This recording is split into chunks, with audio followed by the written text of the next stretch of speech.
All right, so now we're on James 1:9, and that reads, "But the brother of humble circumstances is to glory in his high position." Now remember, when we're reading this book of James, this letter of James, we want to know, what did James mean to his original audience? So again, James was brother of Christ, younger brother of Jesus, and his audience was fellow believers. So when he starts out here, the brother, he does mean fellow believers. So in this one here, just quick recap, we have James started out talking about, hey, when bad things come your way, when challenges come your way, enjoy them.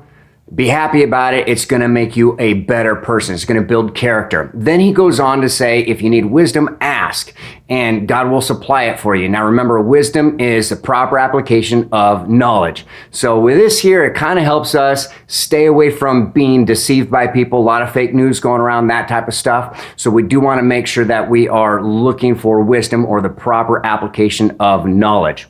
So James is now he's going back to trials and challenges. So brother of humble circumstance, so believers who are in an unfortunate circumstance, money, finances, a challenging time with a friend. It could be any of those things. They could be depressed. These types of people normally have to work a little bit harder than the people that just get things handed to them. So that's who he's talking about now. Now, when he says these people are to glory in, this glory word, depending on what translation, I'm in the NASB translation, this is a verb.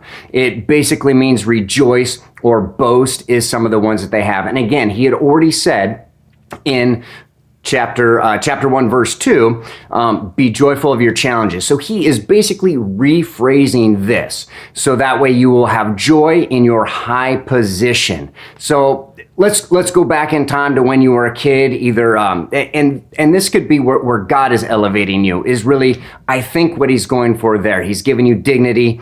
He's elevating your position, your money, your character, whatever it might be. So think back again. Some of you are parents now. When you were a parent, you have kids. Some already know how to ride a bike. Some don't. When the kid who already knows how to ride a bike comes on and says, "Hey, Mom, Dad, look at me." It's like, oh, good job. But the kid who's riding for the first time, wow, that's something special. That gets a special high five.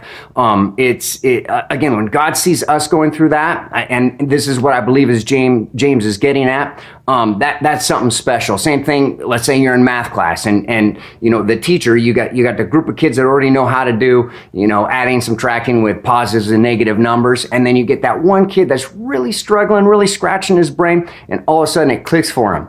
That again, it gets a special high five. So anytime we go through these challenges, remember, you got people rooting you on, either on earth or up above, and they're looking to put you in this high position. And that's what I think really James is going for on this.